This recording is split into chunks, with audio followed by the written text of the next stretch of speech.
তৃষার জন্য আজকের দিনটা একটু অন্যরকম। কলেজের ফাংশন, তাই ব্যস্ততা শেষ নেই। দর্পণের সম্মুখে দণ্ডায়মান তৃষা নিজের প্রতিবিম্ব দেখে সে নিজেই যেন কিছুটা দ্বিধান্বিত। শাড়ি পরার অভ্যেস খুব একটা নেই বললেই চলে, কিন্তু আজ তো নিয়মের বাহিরে যাওয়ার দিন। তার পরনে শুভ্র রঙা লাল ফেড়ে শাড়ি, কপালে একটা ছোট্ট লাল টিপ, আর হাতে রেশমি চুড়ির রিনঝিন শব্দ। হাঁটুসম কৃষ্ণ কালো তার কেশরাজ, আজ যেন ভাদরহারা, তাতে নেই কোনো কৃত্রিমতার ছোঁয়া, কেবল একগুচ্ছ সুগন্ধিত বেলি ফুলের গাছরা শোভিত সেথায়। সদ্য ফোটা গোলাপের পাপড়ি নেয় ঠোঁটজোড়া আবৃত মৃদু রঞ্জকে। ফাঁসে দাঁড়িয়ে ছোট্ট টুইঙ্কেল, তার তুলতুলে দেহটা আবৃত তৃষার মতোই শুভ্র রঙা লাল ফেড়ে শাড়িতে। সাজগোজ, হাতের ছুরি, চুলের গাছরা, সব মিলিয়ে যেন তৃষারই এক ক্ষুদ্র সংস্করণ। তৃষা মুচকি হেসে টুইঙ্কেলের সম উচ্চতায় বসে তার তুলতুলে চোয়ালের শব্দ করে চুমু খেল। তোমাকে আজ ভীষণ আদুরে লাগছে কিউটি ভাই। টুইঙ্কেল কোমরে হাত দিয়ে একটু ঢং করে দাঁড়িয়ে বলল, বানি দেখো দেখো, আমি একদম তোমার মতো হয়েছি তাই না? এ দেখো, তোমার মতো চুড়ি, তোমার মতো ফুল, শুধু তোমার মতো কপালে গোল লাল রঙের টিপ বসছে না কেন আমার? তৃষা হাসতে হাসতে ড্রয়ার থেকে একটা বড় লাল টিপ বের করে টুইঙ্কেলের ছোট্ট কপালে বসিয়ে দিয়ে বলল, এই নাও, এখন তো তুমি পুরো আমার ডুপ্লিকেট।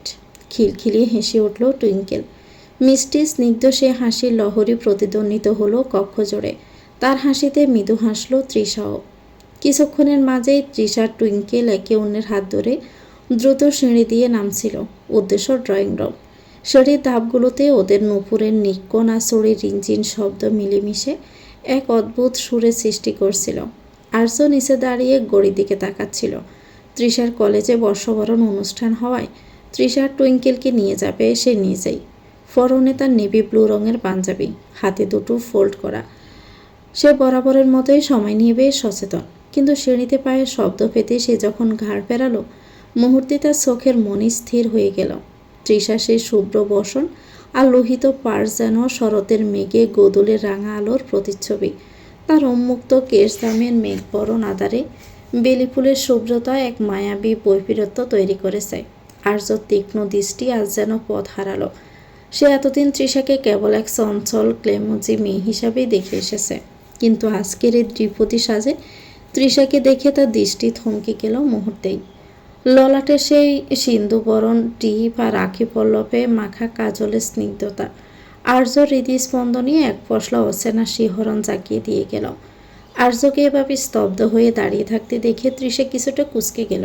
সে আমতা করে বলল, দেরি হয়ে গেল খুব। আসলে আমি তো শাড়ি পরতে পারি না, আর টুইঙ্কেলকে রেডি করতে গিয়েই। আর্যর ঘোর কাটল। সে নিজের গাম্ভীর্য ফিরে পাওয়ার এক ব্যর্থ চেষ্টা চালিয়ে হালকা কেশে গলা পরিষ্কার করলাম। তারপর হাত ঘড়িটা ঠিক করতে করতে একটু আর্যকে তাকিয়ে বেশ রাশভারী স্বরে বলল, আপনাকে তো অনেক আগেই রেডি হতে বলেছিলাম। টাইম ম্যানেজমেন্টের উপর আপনার কোনো দিনও দখল আসবে না। তবে সে একটু থামল। তার চোখে সে কঠোরতা যেন এক মুহূর্তের জন্যই নরম হলো। গভীর কণ্ঠে সে বলল, তবে বাঙালি সাজটা আপনাকে বেশ শ্যুট করেছে। You are looking decent. আর টুইঙ্কেল, আমার লিটল প্রিন্সেস, তাকে তো আজকে একদম মিনি বানি মনে হচ্ছে। টুইঙ্কেল খুশিতে আর্যর পা জড়িয়ে ধরে বলল, পাপা, বানি বলেছে আমাকে নাকি ফেরি লাগছে। তুমি বলো, বানিকে বেশি কিউট লাগছে না? তুমি দেখেছ বানির চুলে কত সুন্দর ফুল? আর্য ম্লান হাসল। সে তৃষার চোখের দিকে সরাসরি না তাকিয়ে যেন তার ওই কাজল রাঙা আখির মায়া অনুভব করতে পারছিল। সে দ্রুত গাড়ির চাবির রিংটা আঙ্গুলে ঘোরাতে ঘোরাতে বলল, ওকে ডান, কমপ্লিমেন্ট সেশন শেষ। এখন জলদি গাড়িতে উঠুন, না হলে পহেলা বৈশাখের জ্যামে কলেজের ফাংশন শেষ হয়ে যাবে আর আপনাকে গেটের সামনে দাঁড়িয়েই নববর্ষ পালন করতে হবে। Let's move. আর্য এগিয়ে যেতে তৃষা মনে মনে গাল ফুলিয়ে ভাবল, অসহ্য লোকটা কি একবারও মন খুলে বলতে পারলো না যে আমাকে সুন্দর লাগছে?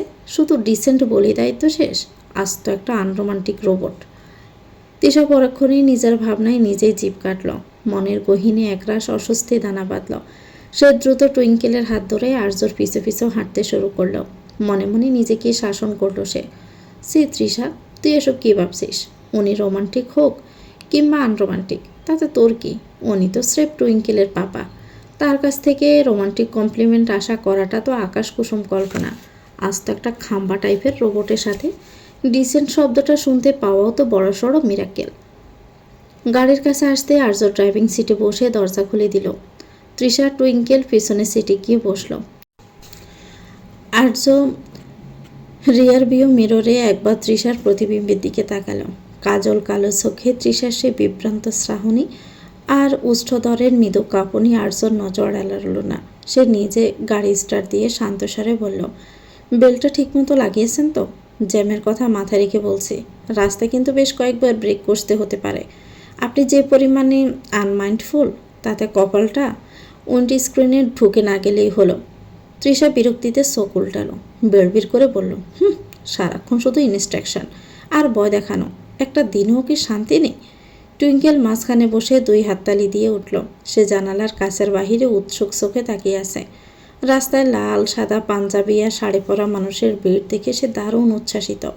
সে আর্যর দিকে তাকিয়ে বলল, পাপা পাপা দেখো কত বেলুন, আমরা কি মেলাতে যাব না? বানি কিন্তু আমাকে প্রমিস করেছে। আর্য ট্রাফিক সিগন্যালে গাড়ি থামিয়ে বলল, বানি যখন প্রমিস করেছে তখন নিশ্চয়ই মেলায় নিয়ে যাবে। তবে তৃষা, আপনার ওই ঝুড়িভর্তি প্রমিসগুলো ফুলফিল করার সময় যেন টুইঙ্কেলের সেফটির দিকেও খেয়াল থাকে। মেলায় প্রচুর ক্রাউড থাকবে, সো বি কেয়ারফুল। তৃষা জানালা দিকে বাহিরের আকাশের দিকে তাকিয়ে রইল। রোদ ছড়া হলেও বাতাসের আমেজটা বেশ মিষ্টি। গাড়ি যখন কলেজের গেটের সামনে এসে থামলো তখন চারদিকে উৎসবের ধুম, ঢাকের শব্দ আর মানুষের কোলাহলে আকাশ বাতাস মুখরিত। আর্য গাড়ি থেকে নেমে তৃষার জন্য দরজা খুলে দিয়ে দাঁড়িয়ে রইল। তৃষা গাড়ি থেকে নামতে আর্য হঠাৎ করে নিচু স্বরে বলল, ও হ্যাঁ, যাওয়ার আগে একটা কথা, আজকের ফাংশনে অযথা ছুটোছুটি করবেন না। আমি 1 ঘন্টা পর পিক করতে আসব। ফোনটা যেন সাইলেন্ট মোডে না থাকে, ওকে?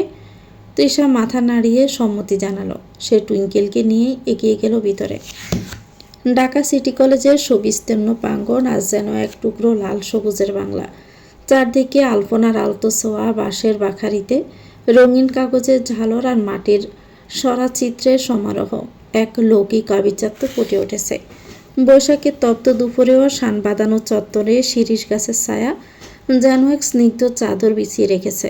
ডাকের গুরু গুরু শব্দ আর এজরাজ সেতারের মূর্ছনা মিশে গিয়ে এক চিরায়ত উৎসবের আবহাওয়া তৈরি করেছে, যেখানে আধুনিকতার ভিড়েও ঐতিহ্যের সুবাস অমলিত। তৃষা টুইঙ্কেলের হাত ধরে ভিড়ের মাঝ দিয়ে সাবধানে এগোচ্ছিল। চারপাশের এই উৎসবমুখর পরিবেশে নিজেকে হঠাৎই খুব হালকা লাগছিল তার। ঠিক তখনই চেনা এক কণ্ঠস্বরে তার পা থমকে গেল। তৃষা, তুমি? তৃষা গাড় ঘুরিয়ে দেখলো সায়েম দাঁড়িয়ে আছে। লাল পাঞ্জাবিতে সায়েমকে বেশ উজ্জ্বল লাগছে, কিন্তু তার চোখে মুখে এখন গভীর বিস্ময়। সায়েমের দৃষ্টি তৃষার দিক থেকে সরে গিয়ে পাশে দাঁড়িয়ে থাকা পুতুলের মতো সাজা টুইঙ্কেলের উপর স্থির হলো।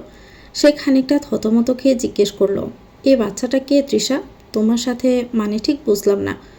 সায়েমের এমন সরাসরি প্রশ্নে তৃষা কিছুটা অপ্রস্তুত হয়ে পড়ল। আর্যর সাথে তার সম্পর্কের জটিলতা বা টুইঙ্কেলের পরিচয়টা এই জনসমক্ষে কীভাবে ব্যাখ্যা করবে তা ভেবেই সে যখন ইতস্ত করছিল, তখনই ছোট্ট টুইঙ্কেল তার স্বভাব সুলভ সফলতায় কোমরে হাত দিয়ে দাঁড়িয়ে পড়ল। তৃষা শাড়ির আঁচলটা মুঠোর মধ্যে শক্ত করে ধরে সায়েমের দিকে বড় বড় চোখ করে তাকিয়ে বলল, আমার বানির বেস্ট ফ্রেন্ড, আর আমি বানির সাথে মেলা দেখতে এসেছি, তাই না বানি? টুইঙ্কেলের এমন আত্মবিশ্বাসী উত্তরে সায়েম যেন আরও অবাক হয়ে গেল। সে কিছু একটা বলতে যাচ্ছিল, কিন্তু তার আগে ভিড় ঠেলে উদয় হলো মেহসানা। পরনে নীল সাদা শাড়ি আর চোখে সানগ্লাস। মেহসানাকে আজ বেশ ফুরফুরে মেজাজে লাগছে। তৃষাকে দেখে সে একগাল হেসে চিৎকার করে উঠল, Trisha, you are looking gorgeous babes. অতঃপর সে টুইঙ্কেলের দিকে সে ও তুলতুলে নরম চলে আদুরে স্পর্শ এঁকে বলল, আরে আমার ছোট্ট কিউটি পাই মিমিটা, তোমাকে তো একদম বানির কার্বন কপি লাগছে। মেহসানাকে দেখে তৃষা যেন কুলে ফেরার নৌকা খুঁজে পেল। সে এক দীর্ঘশ্বাস পেলে হাঁপ ছেড়ে বাঁচল। সায়েমের কৌতূহলী দৃষ্টি থেকে বাঁচার এটাই মোক্ষম সুযোগ। সে দ্রুত মেহসানার হাত ধরে ফেলল। চল চল, ভিতরে প্রোগ্রাম শুরু হয়ে গেছে বোধ হয়। সায়েম ভাই, আমরা তাহলে আসি, পরে কথা হবে। সায়েমকে আর কোনো প্রশ্ন করার সুযোগ না দিয়ে তৃষা টুইঙ্কেলকে কোলে তুলে নিয়ে মেহসানার সাথে দ্রুত ভিড়ের মাঝেই মিশে গেল। পেছন থেকে সায়েম অবাক হয়ে তাকিয়ে রইল তাদের যাওয়ার দিকে। আরে বৈশাখের বিকেল বেলায় তোমায় নিয়ে বকুলতলায় প্রেমের একখান গান শোনাব, পাখিরা ডাকবে, মনে রং লাগবে, পাখিরা ডাকবে, মনে রং লাগবে, কিছু মিষ্টি মধুর স্বপ্ন সাজাবো, প্রেমের একখান গান শোনাবো। পহেলা বৈশাখের সেই তপ্ত দুপুর, ঢাকা সিটি কলেজের প্রাঙ্গণ তখন এক মায়াবী রূপ ধারণ করেছে। চারদিকে ঢাকের বাদ্য আর বাঁশি সুরে যেন এক আদিম গ্রাম বাংলার প্রাণস্পন্দন জেগে উঠেছে। কলেজের সুবিস্তীর্ণ মাঠের এক কোণে তৈরি করা হয়েছে সুসজ্জিত এক মঞ্চ, যার চারপাশ আলপনার রঙিন কাগজে শিকলে মোড়া। আর্য কলেজের গেট দিয়ে ভেতরে প্রবেশ করতেই এক অপূর্ব সুর লহরী তার কানে আশ্রে পড়ল। কথা ছিল সে 1 ঘন্টা পর তৃষা টুইঙ্কেলকে নিতে আসবে, কিন্তু অফিসের একঘেয়েমি আর মনের কোণে জমে থাকা এক অঘোষিত অস্থিরতা তাকে সময়ের আগে এখানে টেনে এনেছে। ডার্ক সানগ্লাস পরিহিত আর্য ভিড়ের মাঝ দিয়ে এগোতে এগোতে তার দৃষ্টি হঠাৎ থমকে গেল মঞ্চের ভরে। মঞ্চের মাঝখানে শুভ্র বসন আর লোহিত পাড়ের এক অপরূপ মায়াবী মানবী তৃষা। তার মেঘবরণ কেশে তুলছে বেলি ফুলের গাছরাটি। সে একা নয়, একদল সখীর মাঝে সে যেন শরতের প্রথম শিউলি। মাইকে তখন বেজে চলছে চিরচেনা গানটি। তৃষার প্রতিটি মুদ্রায়, হাতের প্রতিটি ভঙ্গিমায় আজ এক অদ্ভুত ছন্দ। পায়ের নুপুরের নিকন মঞ্চের কাষ্ঠপলকে এক অদ্ভুত মাদকতা ছড়াচ্ছে। তার ঢাকর চোখের কাজলি মায়া আর অদূরে সে সফল হাসি আর্য হৃদস্পন্দনকে যেন এক মুহূর্তের জন্যই থামিয়ে দিল। আর্য মন্ত্রমুগ্ধের মতো দাঁড়িয়ে রইল। সে কখনোই ভাবেনি এই চঞ্চল আর অগোছালো মেয়েটির ভিতর এমন এক ধ্রুপদী শিল্পী লুকিয়ে আছে। তৃষার প্রতিটি ঘূর্ণিপাকের সাথে সাথে তার শাড়ির আঁচলটা উড়ছে মৃদুমন্দ বাতাসে। স্তব্ধ আর্যর নির্বাক দৃষ্টি তৃষাতেই স্থবির।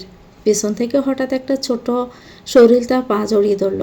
পাপা পাপা, দেখো দেখো, বানি কি সুন্দর ডান্স করছে। আর্য নিচু হয়ে টুইঙ্কেলকে কোলে তুলে নিল। টুইঙ্কেলের চোখে মুখে তখন রাজ্যের উত্তেজনা। সে আর্যের কানের কাছে ফিসফিস করে বলল, জানো পাপা, বানি না ফেরিদের মতো ওড়না উড়াতে পারে। সবাই বানিকে তালি দিচ্ছে, দেখেছ? আর্য ম্লান হাসল, তবে তার চোখ সরল না মঞ্চ থেকে। নাচ শেষ হতে করতালিতে মুখরিত হলো চারপাশ। তৃষা হাঁপাতে হাঁপাতে স্টেজ থেকে নিচে নামল। কপালে জমা বিন্দু বিন্দু ঘাম মুক্তার ন্যায় চিকচিক করছে। সংজ্ঞাহীন তার সৌন্দর্যকে বাড়িয়ে দিচ্ছে বহুগুণে। আর্য আর টুইঙ্কেল তৃষার দিকে এগোতে চাইল।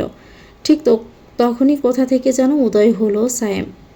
Trisha, just mind blowing. তুমি যে এত ভালো ডান্স করো, আগে তো কোনোদিন বলনি। You were the star of the stage. সায়েমের এই অতিরিক্ত প্রশংসা তৃষাকে কিছুটা অস্বস্তিতেই ফেলল।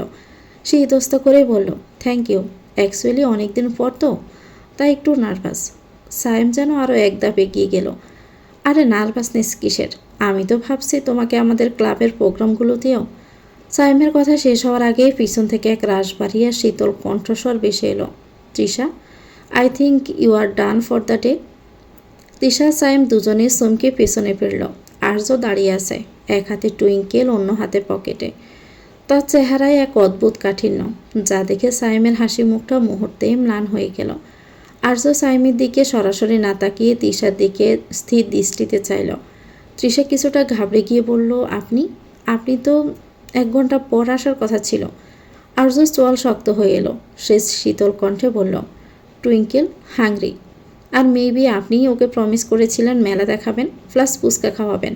সো অন্যের সাথে গল্প করে সময় নষ্ট করাচ্ছে, প্রমিস রাখাটা বোধহয় বেশি জরুরি। আর্যর কণ্ঠে বিরক্তি স্পষ্ট। সায়েম অপ্রস্তুত হয়ে একটু সরে দাঁড়ালো। আর্য তৃষার উত্তরের অপেক্ষা না করে গাম্ভীর্যপূর্ণ কণ্ঠে বলল, চলুন, সামনের স্টলটাতে ভালো ফুচকা পাওয়া যাচ্ছে। অযথা এখানে ভিড় বাড়িয়ে লাভ নেই। তারপর এগিয়ে গেল সামনের দিকে। মধ্যগগন পার হয়ে বিকেলটা যখন কিঞ্চিত ক্লান্তির আবেশে মন্থর হয়ে আসছিল গোধূলির আমন্ত্রণে, কমলা রঙে রঙিন হচ্ছে দিগন্ত। টুইঙ্কেলের আবদারে তাকে নিয়ে পার্শ্ববর্তী একটা মেলায় এসেছিল আর্য আর তৃষা। বর্তমান জনাকীর্ণ মেলা থেকে একটু দূরে নির্জন রাস্তার ধারের কৃষ্ণচূড়া গাছগুলো নির্মদেশে দিয়ে হাসছিল তিনজনে। মেলা থেকে বেরিয়ে আর্যর গাড়িটা বাগড়া দিল। কি একটা যান্ত্রিক ত্রুটির কারণে সেটাকে কাছের গ্যারেজে রেখে আপাতত হাঁটা পথে এগিয়ে চলেছে তারা। তৃষার হাতে ধরা একগুচ্ছ ঝিলমিল বেলুন, মূলত কেনার টুইঙ্কেলের জন্যই। তবে ঝিলমিল বেলুন তার পছন্দ হওয়ায় গুটি কয়েক নিজের জন্য সে নিয়েছে। বেলুনগুলো গোধূলির বাতাসে অবাধ্য হয়ে উঠতে চাইছে।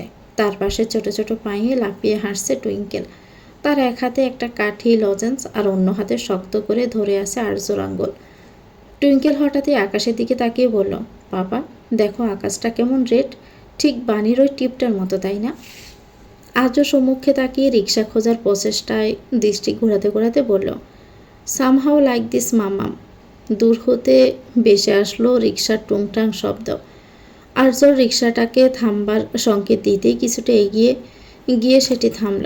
তারপর তিনজনে মিলে চড়ে বসলো রিক্সায়। আর্য, তৃষা, পাশাপাশি মাঝখানে টুইঙ্কেল। আর্য ইচ্ছাকৃতই কিছুটা গুটিয়ে বসেছে, যাতে তৃষার শরীরের সঙ্গে স্পর্শ লেগে সে অস্বস্তিতে না পড়ে। হেই মিস নাকামরিস, আপনি এখানে? জনাকীর্ণ হাসপাতালের কোলাহলের মধ্যে হঠাৎ ভেসে আসা পৌরষ কণ্ঠটায় না চাইতে পেছন ঘুরে তাকালো মেহসানা। গলায় স্টে থৈস্কোপ ঝুলানো ধবধবে সাদা অ্যাপ্রন পরিহিত সুঠামদেহী পুরুষটাকে দেখে তৎক্ষণাৎ ভ্রু কুঁচকে আসলো তার। আরে মিস্টার খাম্বা, আপনি এখানে কি করছেন? মেহসানার এমন সম্বোধনে কিঞ্চিত ভ্রু গোটালো আদ্রিয়ান। আমাকে দেখে কি খাম্বা মনে হয়? মেহসানা তিরিক্ষি কণ্ঠে জবাব দিল, তো আমাকে দেখে কোন অ্যাঙ্গেলে আপনার নাকামরিচ মনে হলো? আদ্রিয়ান মৃদু হেসে বেড়বেড়িয়ে বলল, সব দিক থেকেই। মেহসানা শুনতে পারল না আদ্রিয়ানের কথাটা। নিশ্চিত হতেই সে ফের বলল, কিছু বললেন? আদ্রিয়ান তখন বোকা হেসে বলল, নাথিং। তারপর একবার আশেপাশে চোখ বুলিয়ে বলল, তা ম্যাডাম এই অসময়ে হসপিটালে কি মনে করে? মেহসানা আবার একটু দমে গেল। বিরক্তিতে আড়ালে লুকিয়ে থাকা দুশ্চিন্তাটা আবার প্রগাঢ় হয়ে ফুটে উঠল তার মুখে অভাবে। দুশ্চিন্তায় এক দীর্ঘশ্বাস বেরিয়ে এলো তার বক্ষ বেদিয়ে। অ্যাকচুয়ালি ভার্সিটি থেকে ফেরার পথে আমাদের ফ্রেন্ডদের গাড়িটা অ্যাক্সিডেন্ট করেছে। আমরা কয়েকজন একসাথে ফিরছিলাম। হুট করে উল্টো পাশ থেকে একটা গাড়ি এসে সজোরে ধাক্কা দেয়। আমরা যারা পেছনে ছিলাম তাদের তেমন কিছু হয়নি, কিন্তু সামনে থাকা দুজন বন্ধু বেশ চোট পেয়েছে। একজনের মাথা পেটে রক্তারক্তি অবস্থা। মেহসানার কথাগুলো কর্ণগোচর হওয়া মাত্রই আদ্রিয়ানের চেহারা চপলতা মুহূর্তে উদাও হয়ে গেল। একজন আদর্শ চিকিৎসকের বিচলিত ভাব ফুটে ওঠা তার চোখে মুখে। সে বেশ গুরুত্বের সাথে জিজ্ঞেস করলো, ইনজুরি কি খুব ডিপ? পেশেন্ট এখন কোথায়? কুইক বলুন, আমি দেখছি। আদ্রিয়ানের এই হঠাৎ গম্ভীর হয়ে যাওয়াটা মেহসানার পছন্দ হলো না। সে পূর্বের ন্যায় ঝগড়াটে কণ্ঠে বলল, দরকার নাই। আপনার মতো খাম্বা ডাক্তার দিয়ে আমার ফ্রেন্ডের চিকিৎসা করানোর একদম ইচ্ছে নেই আমার। দেখা গেল বললেন, থাক, নার্সরাই দেখছে। আদ্রিয়ান আবার খানিকটা ভাব নিয়ে ব্রুকুসকে বলল, লুক মিস নাগামরিস, you can trust me. I am a surgeon. ইমার্জেন্সিতে ইগো না দেখিয়ে পেশেন্টকে সাহায্য করতে দিন। মেহসানা আর কিছু বলার সুযোগ পেল না। আদ্রিয়ান অনেকটা জোর কদমে ভিতরে প্রবেশ করল। তারপর আনাফকে প্রাথমিক চিকিৎসা দিয়ে চমৎকারভাবে ব্যান্ডেজ করে দিল সে। তার কাজের ক্ষিপ্ততা, দক্ষতা দেখে মেহসানা ভিতরে ভিতরে একটু অবাক হলো বইকি। কিছুক্ষণ পর আদ্রিয়ান বেরিয়ে যাওয়ার পর মেহসানা তার বন্ধু মহলের কাছে গেল। আহত আনাফের কাছে এখন কি অবস্থা জিজ্ঞেস করতে সে হেসে বলল, ডোন্ট ওয়ারি দোস্ত, আই অ্যাম অ্যাবসোলুটলি ফাইন নাও। তবে আদ্রিয়ানের ব্যান্ডেজ বলে কথা, যেন তেন ব্যাপার। ওনার হাতে ছোঁয়া পেয়েছে কিন্তু সুস্থ হয়নি এমন পেশেন্ট বোধ হয় হাজারেও একটা মিলবে না। আর আমার তো জাস্ট একটা মাইনর ইনজুরি ছিল। মেহসানার মনের ভিতরের কাঠিন্য যেন একটু একটু করে গলতে শুরু করলো। বন্ধুদের মুখে আদ্রিয়ানের গুণগান শুনে তার নিজের অজান্তেই এক অদ্ভুত কৌতূহল দানা বাঁধল। লোকটা কি আসলেই ততটা ভালো, নাকি পুরোটাই লোক দেখানো? কৃতজ্ঞতা প্রকাশ করাটা সৌজন্যের অংশ। সে বোধ থেকেই সে দৃঢ় পায়ে আদ্রিয়ানের চেম্বারের দিকে পা বাড়ালো। করিডোরের শেষ প্রান্তে আদ্রিয়ানের নেমপ্লেট লাগানো ঘরটা নিস্তব্ধ। মেহসানা দরজার কাছে গিয়ে দাঁড়াতেই দেখল পর্দাটা একটু সরানো। ভিতরে ঢোকার আগেই তার পদচারণা স্থির হলো এক দুর্লভ দৃশ্যে। চেম্বারের ভিতরেই আদ্রিয়ানের সামনে বসে আছেন জরাজীর্ণ শাড়ি পরা এক মধ্যবয়সী নারী। তার দুচোখ বেয়ে অশ্রু ঝরছে অনর্গল, কিন্তু সে অশ্রু বেদনার নয়, পরম কৃতজ্ঞতার। মহিলাটি আদ্রিয়ানের হাত দুটো জড়িয়ে ধরে বারবার বলতে লাগলেন, বাবা তুমি আমার সাওয়ালডারে নতুন জীবন দিলা। এই দুনিয়ায় টেকার অভাবে কত মানুষ তো মইরা যায়, আর তুমি নিজের পকেটের টাকা দিয়া আমার বাজানরে বাঁচাইলা। তোমার এই ঋণ আমি কোন জন্মে শোধ করবো? আদ্রিয়ান অত্যন্ত নম্রভাবে মহিলার হাত দুটো সরিয়ে মৃদু হাসল। সে হাসিতে কোনো দম্ভ নেই, কেবল একরাশ প্রশান্তি। সে শান্ত কণ্ঠে বলল, খালা ঋণের কথা কেন তুলছেন? আমি তো শুধু উছিলা মাত্র। আপনার ছেলের সুস্থ হওয়াটাই আমার সবচেয়ে বড় পাওনা। আর টাকা, ওগুলো তো কাগজের টুকরো মাত্র, মানুষের জীবনের চেয়ে বড় কিছু নয়। আর যদি এইটুকু সাহায্য করতে না পারলাম, তাহলে আমার এই সাদা অ্যাপ্রনটার মূল্যই বা কী রইল? আপনি সাবধানে বাড়ি ফিরুন। আর কোনো দরকার হলে আমাকে জানাবেন। মহিলাটি আসলে চোখ মুছতে মুছতে বেরিয়ে এলেন। মেহসানা দরজার আড়ালে নিজেকে লুকিয়ে ফেলল। তার বুকের ভিতরটা কেমন যেন তোলপাড় শুরু করে উঠল। যে আদ্রিয়ানকে সে একজন রম্য রসিক ভেবে খাম্বা বলে তুচ্ছতাচ্ছিল্য করছে, সে মানুষটার হৃদয়ের বিশালতা এত বেশি।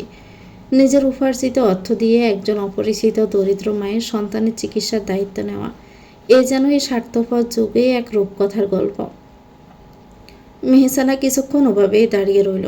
বিমূর তার দৃষ্টি হাতে ধরা একগুচ্ছ থ্যাংক ইউ বলার প্রস্তুতি, কিন্তু এই মুহূর্তে সেগুলো বড্ড ছোট আর অর্থহীন মনে হলো।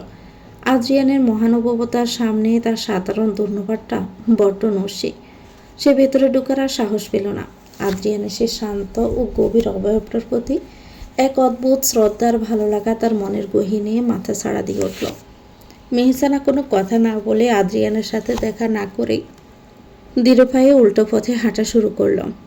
2 দিন অতিক্রান্ত। বৈশাখ আসতে না আসতে শুরু হয়েছে কালবৈশাখীর দাপট। ধুলো কাজ মেঘে ঢাকা ঢাকা, যেন অভিমানী কোনো রূপসী অবঘুণ্ঠন টেনে বসে আছে।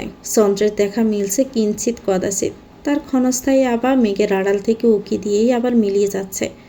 টুইঙ্কেল আজ বড্ড তাড়াতাড়ি খেয়ে নিয়েছে। সারাদিনের চঞ্চলতা শেষে তার নীলাভ ডাগর চোখে ঘুমের আবেশ। তৃষা সস্নেহে ওকে খাইয়ে দিয়ে বিছানায় শুইয়ে দিল। কপালে একটি আলতো চুমু এঁকে ঘর থেকে বেরোলো। ঘড়ির কাঁটা টিকটিক দৌড়নি রাতের গভীরতা জানান দিচ্ছে। আর্য আজ দাপ্তরিক কাজে বেশ ব্যস্ত ছিল। নৌবাহিনীর কঠিন নিয়মাবর্তিতার মাঝেও তাকে আজ অনেকটা সময় বাহিরে কাটাতে হয়েছে। আর বাড়িতে ফিরতে ফিরতে টুইঙ্কেল ঘুমের রাজ্যে পাড়ি জমিয়েছে। বর্তমান সে ড্রয়িং রুমে সোফাটায় ল্যাপটপ নিয়ে বসেছে। হয়তো অ্যাডমিরালের সাথে কোনো জরুরি মেইল চালাচালি করছে, কিংবা আগামী দিনের কোনো গুরুত্বপূর্ণ রণকৌশল সাজাচ্ছে। তার তীক্ষ্ণ মুখাববে পেশাদারি গাম্ভীর্য। তৃষা উপরতলার থেকে সিঁড়ি বেয়ে নিচে নামছে, প্রায় শেষ ধাপে আছে। ঠিক সেই মুহূর্তে প্রাকৃতির রুদ্র রূপ চরম সীমায় পৌঁছালো। এক নিমিষে চারদিকের আলো নিভে গিয়ে এক ঘন নিশ্চিদ্র অন্ধকার গ্রাস করে নিল পুরো অন্দরমহল। আর ঠিক সেই সময় মাহেন্দ্রক্ষণে আকাশ পেটে পড়ল এক প্রলয়ঙ্কারী গর্জনে। বিদ্যুতের সেই তীব্র নীলসে আলো জানালার কাজ ভেদ করে তৃষার চোখে বিঁধল। তৃষা চিরকালই অন্ধকার আর এই মেঘের গর্জনকে ভীষণ ভয় পায়। আচমকা এই শব্দে তার বুকের ভিতরটা যেন কেঁপে উঠল। এক তীব্র আর্তনাদ বেরিয়ে এলো তার কণ্ঠ ছেড়ে। পা দুটো যেন সিঁড়ির ধাপে অবশ হয়ে আটকে গেল। ভয়ে 2 হাতে নিজের কান চেপে ধরে সে অন্ধকারের মাঝে থরথর করে কাঁপতে লাগলো। আধারে অভ্যস্ত আর্যর সজাগ দৃষ্টি মুহূর্তে তৃষার সে অসহায় অবস্থাটা ধরে ফেলল। সে এক মুহূর্ত দেরি না করে ল্যাপটপ সরিয়ে দ্রুত কদমে সিঁড়ির দিকে এগিয়ে যায়। তৃষা তখন ভয়ে দিশেহারা হয়ে টলমল পায়ে নিচের দিকে নামার চেষ্টা করছে। ঠিক তখনই আর্যর বলিষ্ঠ হাত দুটো তাকে আগলে ধরল। তৃষা হিতাহিত জ্ঞান হারিয়ে কেবল আশ্রয়ের তীব্র তৃষ্ণায় আর্যর প্রশস্ত বক্ষপটে নিজেকে সঁপে দিল। তার 2 হাত আর্যর শার্টের কলার শক্ত করে আঁকড়ে ধরেছে, যেন এই শক্ত বাঁধনটুকুই তাকে এই প্রলয় থেকে বাঁচাতে পারে। আর্যর হৃদস্পন্দন তখন দ্রুতর হচ্ছে। সেই স্পন্দন তৃষার কানের কাছে কোনো এক চন্দ্রের মতো বাজছে। আর্যর শরীরে সেই চেনা সুবাস, সেই উষ্ণতা অন্ধকারকেও যেন ম্লান করে দিল। আর্য নিভৃতে নিজের অজান্তে হাত দুটো তৃষার পিঠে রাখল। সে নিস্তব্ধ অন্ধকারশূন্য পরিবেশের একজোড়া উষ্ণ নিঃশ্বাস, বাহিরের বৃষ্টির টাপর টুফুর আর মাঝে মাঝে বিদ্যুতের চমক যেন তাদের এই মুহূর্তটি সাক্ষী হয়েই রইল। আর্য অনুভব করলো তৃষার শরীরের কম্পন ধীরে ধীরে কমে আসছে, কিন্তু তার আঁকড়ে ধরার তীব্রতা কমেনি। এক অদ্ভুত আবেশে আচ্ছন্ন হয়ে রইল চারপাশ। হঠাৎ করেই যেন জাদুর কাঠির ছোঁয়ায় আলো ফিরে এলো। আইপিএস চালু হতে ড্রয়িং রুমে ঝাড়বাতিগুলো জ্বলে জ্বলে উঠল, আর তৃষার চোখের সামনে অন্ধকার পর্দা সরে গেল। আলোর প্রখরতায় সে যখন চোখ মেলে তাকালো, দেখল সে আর্যর বুকের মধ্যে মুখ গুজে আছে। আর্য সে শান্ত কিন্তু তীক্ষ্ণ দৃষ্টি তার মুখের উপর স্থির। বাস্তবতা ফিরে আসতেই তৃষার সারা শরীরে লজ্জার এক তীব্র লহর বয়ে গেল। তার ফর্সা মুখখানি মুহূর্তেই সিঁদুরে মেঘের মতো রাঙা হয়ে উঠল। ছি, এটা কি করলো সে? লোকটাকে সে এড়িয়ে চলতে চায়, অথচ এই বিপদকালে তাকেই কিনে এভাবে আঁকড়ে ধরল। তৃষা তড়িৎ গতিতে আর্যর বাঁধন আগলা করে 2 পা পিছিয়ে গেল। লজ্জায় তার মাথা নিচু হয়ে গেল। নিজের ওড়নাটা ঠিক করতে করতে সে প্রকম্পিত কণ্ঠে অস্পষ্ট স্বরে বলল, আমি আসলে বিদ্যুৎ চমকানো দেখে খুব ভয় পেয়েছিলাম। আমি বুঝতে পারিনি। আর্য স্থির দৃষ্টিতে তার দিকে তাকিয়ে রইল কিছুক্ষণ, অতঃপর নিচু স্বরে কেবল বলল, ইটস নর্মাল। ভয় পাওয়াটা অস্বাভাবিক কিছু নয়। আর্যর গম্ভীর স্বরে সেই সহজ স্বীকারোক্তি তৃষার বুকে এক অদ্ভুত তোলপাড়ের সৃষ্টি করল। সে লজ্জিত মুখে চোখ তুলে চাইলেও কুণ্ঠিত হলো। আর্য সহজবাজে নিজেকে সামলে নিয়ে ল্যাপটপটা বন্ধ করে টেবিলের উপরে রাখল। তৃষা তখনও জড়সড় হয়ে দাঁড়িয়ে। পরিবেশের জড়তা কাটাতে সে আমতা আমতা করে প্রশ্ন করল, আপনি তো মাত্রই ফিরলেন, ডিনার করবেন না? আমি কি সার্ভ করব? আর্য তৃষার দিকে এক মুহূর্ত স্থির দৃষ্টিতে তাকিয়ে থেকে পাল্টা প্রশ্ন করল, আপনি ডিনার করছেন নাকি টুইঙ্কেলকে নিয়েই বসেছিলেন? তৃষা ঈষৎ মাথা নেড়ে নাসূচক জবাব দিল। তার এই নীরব স্বীকারোক্তিতে আর্যর ব্রোজোড়া কিছুটা কুঁচকে আসলো। মৃদু অনুযোগের সুরে সে বলল, বাট হোয়াই? এত রাত পর্যন্ত ডিনার না করার কারণ কি? কি উত্তর দিবে কিছুই বুঝতে না পারায় তৃষা কেবল মাথা নিচু করে নিজের ওড়নাটা খুঁটে আঙ্গুলে জড়াতে লাগলো। আর্য চেয়ার ছেড়ে উঠে দাঁড়িয়ে ড্রয়িং রুমের গ্লাস উইন্ডোর দিকে এক পা বাড়ালাম। বাহিরে তখনও বৃষ্টির অবিরাম ধারা চলছে। সে ঘাড় গড়িয়ে তৃষার দিকে তাকিয়ে বলল, কোশ্চেন করেছিলাম মেবি, আনসারটা? তৃষা একটু থতমত খেয়ে বলল, না অ্যাকচুয়ালি টুইঙ্কেলকে খাওয়াতে গিয়ে দেরি হয়ে গেল। তাছাড়া আজও ঘুমিয়ে পড়েছিল, তাই একা একা ডিনার করতে ঠিক ভালো লাগছিল না। আর্য আবার সরাসরি তৃষার সামনে এসে দাঁড়ালো। তার চোখে মুখে তখন এক প্রচ্ছন্ন আধিপত্যের ছাপ, অথচ সেখানে কোথাও মায়া মিশে আছে। সে মৃদু হেসে বলল, so I guess we are on the same boat. আমিও আজ কাজের চাপে লাঞ্চটা ঠিকভাবে করতে পারিনি। এখন বেশ ক্ষুধা লেগেছে। So let's get this done. আপনি কি আমাকে কোম্পানি দিবেন, নাকি আমি ডাইনিং টেবিলে একাই এক যুদ্ধ শুরু করব?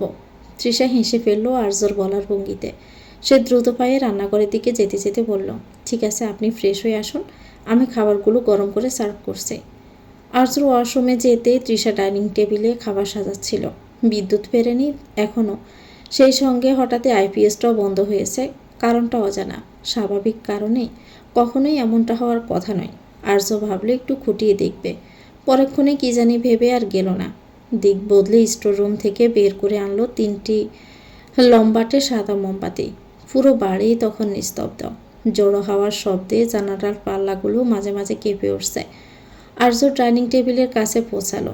তৃষা কিছুটা ভীত সন্তুষ্ট হয়ে আর্য তাকে আশ্বস্ত করে বলল, আর্য টেবিলের উপর রাখা শৌখিন মোমদানিটায় মোমবাতিগুলো বসিয়ে পাশ থেকে লাইটারটা নিয়ে সেগুলো জ্বালিয়ে দিল।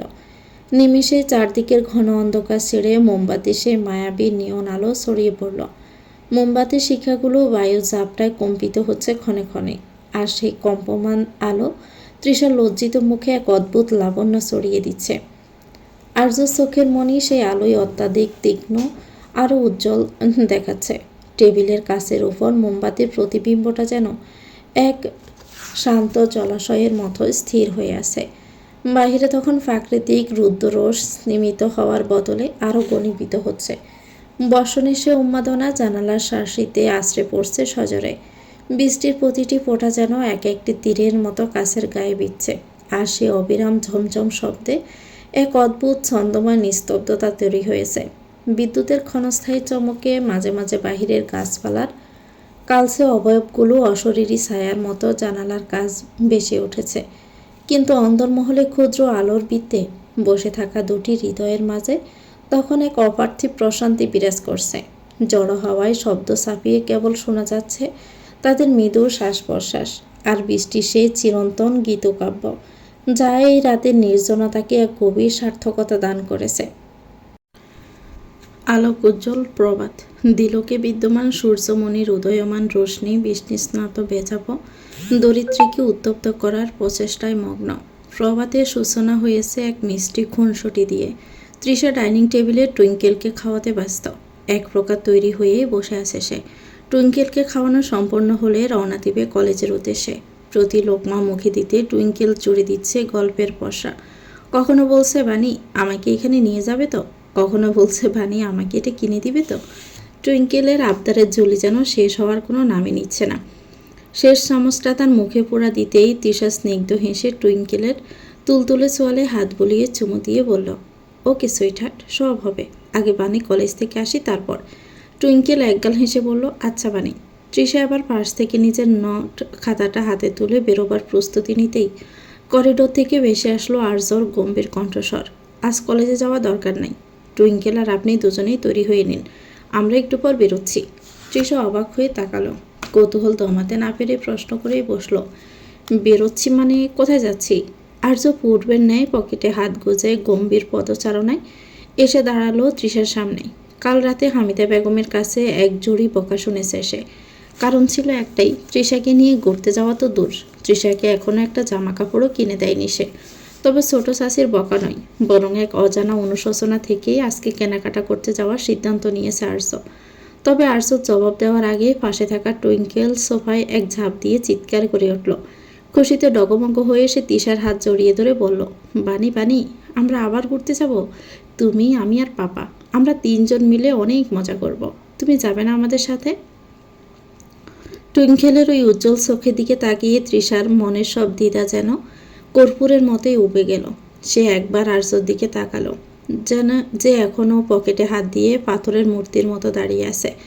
তৃষা মৃদু হেসে টুইঙ্কেলের কাছে টেনে বলল, পাপা যখন বলছে তখন তো যেতেই হয়। ঠিক আছে, আমরা যাচ্ছি। টুইঙ্কেল খুশিতে তালি বাজিয়ে সারা ঘর দৌড়াতে শুরু করলো। আর্য শুধু সংক্ষেপে বলল, 10 মিনিটের মধ্যে তৈরি হয়ে নিচে আসুন, আমি গাড়িতে অপেক্ষা করছি। তৃষা না আসায় একা একা কলেজ ক্যাম্পাসে বোর হচ্ছিল মেহসানা। আফরা ইতিকা পাশের ক্যান্টিন থেকে বুট ভাজা কিনে এনে ধপাস করে তার পাশে বসলো। এক মুঠো বুট মেহসানার হাতে দিয়ে বলল, তৃষা আসলো না কেন রে? মেহসানা আনমনে বলল, কি জানি, হয়তো। বাকি কথা শেষ না করেই লাগাম টানল সে। কলেজের কেউ এখনও তার বিয়ের ব্যাপারটা জানে না, তাই এদের সামনে বলা ঠিক বলে মনে হলো না মেহসানার। ইতিকা তার কথার শেষ অংশ শোনার জন্য উদ্গ্রীব কণ্ঠে ফের বলল, কী রে? মেহসানা তৎক্ষণাতে গাছ থেকে উঠতে উঠতে বলল, আরে লাইব্রেরিতে বই জমা দেওয়ার লাস্ট ডেট আজকে, চল দ্রুত, হারিয়াফ। সকলকে এক প্রকার তাড়া দিয়ে সেখান থেকে উঠিয়ে নিয়ে চলে গেল মেহসানা। ইতিকা আফরা দুজনেই একে অন্যের সঙ্গে দৃষ্টি বিনিময় করল। তারপর মেহসানার ভেসে আসা কণ্ঠটার দিকে তাকিয়ে দ্রুত রওনা দিল দোতলার লাইব্রেরি রুমের উদ্দেশ্যে। গাড়ির দ্রুতগতি স্লথ হয়ে আসলো ঢাকার আবির্জাত বিস্তৃত এক শপিং কমপ্লেক্সের সম্মুখে এসে। কাছের বিশাল রাজকীয় প্রবেশদ্বার দিয়ে ভেতরের আলোকসজ্জা বাহিরেও নিজের অস্তিত্ব জানান দিচ্ছে। আর্য গাড়ি থেকে নেমে ধীরস্থিরভাবে দরজা খুলে দাঁড়ালো। তৃষা টুইঙ্কেলের হাত ধরে গাড়ি থেকে নামতেই এক ঝলক স্নিগ্ধ বাতাসের উষ্ণ পরশ ওদের ছুঁয়ে দিয়ে গেল। ওরা তিনজন মিলে এগিয়ে গেল সামনের দিকে। কমপ্লেক্সের সম্মুখে এসে দাঁড়াতেই বিশাল কাছের দরজাটি স্বয়ংক্রিয়ভাবে খুলে গেল। ভেতর থেকে ভেসে আসা শীতাতাপ নিয়ন্ত্রিত হিমেল হাওয়া, দামি পারফিউমের মিশ্র ঘ্রাণ তৃষাকে মুহূর্তেই এক স্নিগ্ধ জগতে জানান দিল। উপরের বিশাল আকার ঝাড়বাতিগুলো থেকে ছুঁয়ে পড়া সোনালি আলোয় পুরো চত্বরটা উজ্জ্বল হয়ে আছে। মেঝে শ্বেত পাথরে প্রতিফলিত হচ্ছে সেই স্বর্ণাভ রশ্মি। আর্যর হাঁটার দৌড়ান বরাবরই রাজবাড়ি, আজও তার ব্যতিক্রম নয়। তবে আজ পরিবর্তন আছে বোধ হয় যৎ সামান্য। পাশাপাশি তিনজন হাঁটছে। আর্য আর তৃষার কনিষ্ঠ আঙ্গুল নিজের তুলতুলে স্পর্শে ধরে আছে ছোট্ট টুইঙ্কেল। আর তৃষা আর্য পরম মমতায় আঁকড়ে আছে মেয়ের আদরে হাতখানা। টুইঙ্কেল উত্তেজনায় একবার এদিক ওদিক তাকাচ্ছে। হঠাৎ সে তার হঠাৎ হাত ছাড়িয়ে তৃষার ওড়নার আঁচল টেনে ধরল। তৃষা নিচু হয়ে আসতে টুইঙ্কেল ফিস করে বলল, বানি দেখো, ওখানটায় কতগুলো ডল দাঁড়িয়ে আছে, আমাদের মতো জামা পরে। তৃষা হেসে ফেলল। আর্য একটু থেমে গাড় ঘুরিয়ে দেখল তাদের। তার গম্ভীর মুখে সামান্য সময়ের জন্য একটা কোমল রেখা ফুটে উঠল। সে ধীর গলায় বলল, চলুন আগে আপনাদের সেকশনটা দেখে নিই। টুইঙ্কেল মাম্মা, আমরা আগে বানির কেনাকাটা করি। টুইঙ্কেল খুশিতে লাফিয়ে উঠে বলল, হ্যাঁ পাপা, কিন্তু আমরা বানির জন্য লাল টকটকে জামা কিনবো। আর্য আবার মেয়েকে কোলে তুলে নিল আর তুলে চলে চুমুইকে বলল, ওকে মাম্মা। ওরা লিফটে চড়ে 3 তলায় চলে গেল, যেখানে শাড়ি আর লেহেঙ্গার এক অদ্ভুত সমারোহ। চারদিকে কাচের আলমারিতে থরে থরে সাজানো রেশমি, জামদারি আর বেনারসির শাড়ির দল। আলোকসজ্জায় সেগুলো যেন এক একটা জীবন্ত নক্ষত্র। সেলসম্যানরা তটস্থ হয়ে এগিয়ে এলো আর্যকে দেখে। আর্য ইশারায় তৃষাকে দেখিয়ে দিয়ে বলল, ওনাকে লেটেস্ট কালেকশনগুলো দেখান। তৃষা একটু ইতস্ত করছিল। এত দামি দামি শাড়ির ভিড়ে যেন সে নিজেকে একটু গুটিয়ে নিচ্ছিল। ঠিক তখনই আর্য একদম তার কাছে এসে দাঁড়ালো। খুব নিচু স্বরে, যাতে অন্য কেউ শুনতে না পায় তেমন স্বরে বলল, নিজের জন্য পছন্দ করতে সংকোচ হচ্ছে? তাহলে কি আমিই বেছে দিব? তৃষা দ্রুত মাথা তুলে তাকালো। আর্য চোখের মনিতে আজ এক অদ্ভুত অস্থিরতা। সে পাশ থেকে একটা নেভি ব্লু রঙের সিল্কের শাড়ি তুলে নিয়ে তৃষার পাশে ধরল। আয়নায় নিজেদের প্রতিবিম্ব দেখে তৃষা স্তব্ধ হয়ে গেল। আর্য তীক্ষ্ণ চোখ দুটো যেন তৃষার মনের ভিতরে পড়ে থাকা কোনো গোপন কাব্যের পাণ্ডুলিপি পড়ছে। টুইঙ্কেল পাশ থেকে চিৎকার করে উঠল, ওয়াও পাপা, বাণীকে একদম ব্লু ফেরির মতো লাগছে। তৃষার গাল দুটো মুহূর্তে আবির রাঙা হয়ে উঠল। সে অস্পষ্ট স্বরে বলল, এটা অনেক দামি মনে হচ্ছে। আর্য শাড়িটা সেলসম্যানের হাতে দিয়ে ছোট করে বলল, দামের চেয়েও বড় কথা, নীল রংটা আপনাকে মানায় ভালো, এটা প্যাক করুন। প্রায় জোড়া 10 শাড়ি কিনলো আর্য। তবে তৃষা একটু অবাক হলো। সচরাচর শাড়ি পরে না সে, 3 পিস সালোয়ার কামিজে তার নিত্যকার বসন। সে অবাক হয়ে আর চোখে কিছু বলার আগে আর্য পার্শ্ববর্তী আরেকটা সেকশনে নিয়ে গেল তাকে। সেখানে পা রাখতে চোখের সামনে বেশি উঠল দেশি বিদেশি কারুকাজ করা সালোয়ার কামিজ আর 3 পিসের এক বিশাল সম্ভার। সিল্ক, জর্জেট আর সুতির উপর নিপুণ হাতের কাজ করা। প্রতিটি পোশাকই যেন এক একটা আভিজাত্যের প্রতীক। তৃষাকে থমকে দাঁড়িয়ে থাকতে দেখে আর্য শান্ত গলায় বলল, actually I know you are not comfortable in sari, but প্রায়শই বিভিন্ন আত্মীয় আসে আমাদের এখানে, অথবা বিভিন্ন অকেশনে যাওয়াও পড়ে। যেহেতু আমি দেশে থাকতে পারি না, সো ওগুলো এক্সট্রা হিসাবে নিয়ে রাখলাম। এখন আপনি দেখুন ইউজুয়ালি পরার জন্য কোনগুলো আপনার পছন্দ হয়। তৃষা অপ্রস্তুত হাসল। আর্য থেকে এমন উত্তর কল্পনাতীত তার। সে আলতো করে একটি ফ্রেশেস্ট শেডের কামিজের উপর হাত রাখতে টুইঙ্কেল পাশ থেকে চঞ্চল হয়ে উঠল। বানি, এই যে দেখো, এটা একদম তোমার গায়ের মতো। নাও, এটা নাও। টুইঙ্কেলের পছন্দ করা কামিজটি ছিল সাদা জমিনের উপরে হালকা গোলাপি সুতোর কাজ করা। আর্য চোখের ইশারা পেয়ে সেলসম্যান দ্রুত এগিয়ে এসে একে একে আরও কিছু চমৎকার ডিজাইন বের করল। আর্য নিজ হাতে বেছে বেছে গাঢ় মেরুন, জলপাই, সবুজ আর বাসন্তী রঙের আরও 10-12টি দামি 3 পিস সরিয়ে লাগলো। তৃষার চোখ কপালে তুলে বলল, এতগুলো? আরে আমি কি কোনো দোকান দিচ্ছি নাকি? দুটো নিলেই তো এনাফ। Nothing actually. কথা শেষ করলো না আর্য, কথা ঘুরিয়ে বলল, ওকে, তাহলে এখানকার অল ডান। চলুন, আমি একটু বেবি সেকশনে যাব। তৃষা বুঝলো টুইঙ্কেলের কেনাকাটার উদ্দেশ্যে আর্যর বলা কথা, কিন্তু নিজের কথা জবাব না পেয়ে হৃদয় কিঞ্চিত কুঞ্চিত হলো তার। বেবি সেকশনে পা রাখতে এক অদ্ভুত রঙিন পৃথিবী চোখের সামনে উন্মোচিত হলো। দেওয়াল জুড়ে আঁকা কার্টুন চরিত্র, সিলিং থেকে ঝুলে থাকা বাহারি বেলুন আর নরম আলোয় চঞ্চল নৃত্য, সব মিলিয়ে জায়গাটা যেন কোনো রূপকথার দেশ। আর্যর কোল থেকে নেমে টুইঙ্কেল প্রজাপতির মতো উড়ে গিয়ে দাঁড়ালো সারিবদ্ধ ছোট ছোট ফ্রকের সামনে। সেকশনে দায়িত্বে থাকা মধ্যবয়স্ক এক ভদ্রমহিলা হাসি মুখে এগিয়ে এলেন। মার্জিত পোশাকে তার চেহারায় পেশাদারিত্ব ফুটে আছে। আর্য ও তৃষাকে একসঙ্গে দেখে তিনি এক মুহূর্তের জন্য থমকালেন।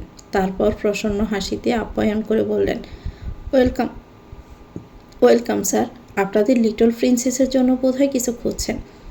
আর্য মাথা নেড়ে সায় দিতে মহিলাটি টুইঙ্কেলের দিকে এগিয়ে গেলেন। টুইঙ্কেল তখন একটি হালকা আকাশি রঙের লেসি ফ্রক হাতে নিয়ে তৃষাকে দেখানোর জন্য অস্থির হয়ে উঠেছে। মহিলাটি টুইঙ্কেলের মাথায় হাত বুলিয়ে পরম মমতায় আর্য আর তৃষার দিকে তাকালো। তার চোখে মুখে এক ধরনের মুগ্ধতা। তিনি দৃঢ় গলায় বললেন, মাশাল্লাহ, আপনাদের 3জনকে একসাথে দেখে চোখ জুড়িয়ে গেল। সচরাচর এমন পারফেক্ট ফ্যামিলি ইমেজ খুব একটা চোখে পড়ে না। মনে হচ্ছে কোনো ম্যাগাজিনের কভার থেকে উঠে এসেছেন আপনারা। তৃষা হঠাৎ এমন মন্তব্যে হকচকিয়ে গেল।